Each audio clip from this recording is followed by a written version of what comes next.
ఒక పోల్ పెడదాం. ఏం పోల్ అంటే, నిజంగా రేవంత్ రెడ్డి పాలన ప్రజలను ఆకాంక్షలను నెరవేర్చే దిశగా పోతుందా? అవును అయితే అవును, కాదు అయితే కాదు. ఇప్పుడే చెప్పలేమంటే ఇప్పుడే చెప్పలేమని చెప్పండి. ఇది పెడదాం, ఈ పోల్ పెడదాం. పెట్టిలా? ఓకే, చూద్దాం. ఏంటంటే ఇగో, దయచేసి మిత్రులారా, తెలంగాణ ప్రజల ఆకాంక్షల దిశగా రేవంత్ రెడ్డి పాలన కొనసాగుతుందా? అవును అయితే అవును, కాదు అయితే కాదు. ఇగో నేను కాదు అని పెడతాను. ఇక మీరేం పెడతారో చూడండి. తెలంగాణ ప్రజల ఆకాంక్షల దిశగా రేవంత్ రెడ్డి పాలన కొనసాగుతుందా అంటే అవును అని 27% మంది, కాదు అని 68% మంది, ఇప్పుడే చెప్పలేమని 6% మంది చేసిండ్రు. మొత్తానికైతే 68% మంది ప్రజలు రేవంత్ రెడ్డి పాలన మీద వ్యతిరేకంగా ఉన్నారు. 68% మంది. వాళ్ళని ఎన్నుకున్నది 64% మంది కాదు, 42% మందే కాంగ్రెస్ ప్రభుత్వానికి ఓట్లేసిండ్రు. 39 సీట్లు ఇదే బీఆర్ఎస్ కి ఇచ్చిండ్రు.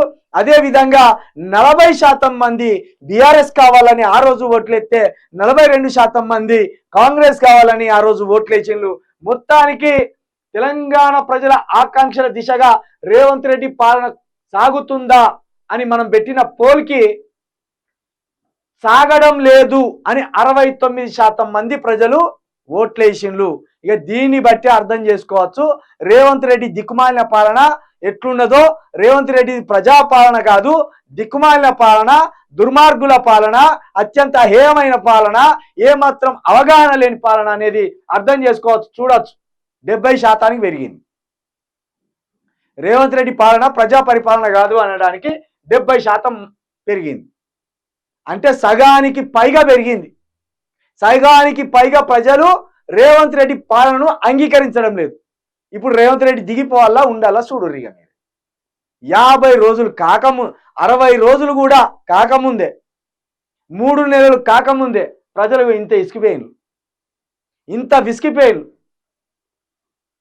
మొత్తానికి రేవంత్ రెడ్డి గారు ఇక మీ పాలనను అష్టదరిద్రంగా ఉన్నదని ఇక్కడ ప్రజలు చెప్పకనే చెప్తాను.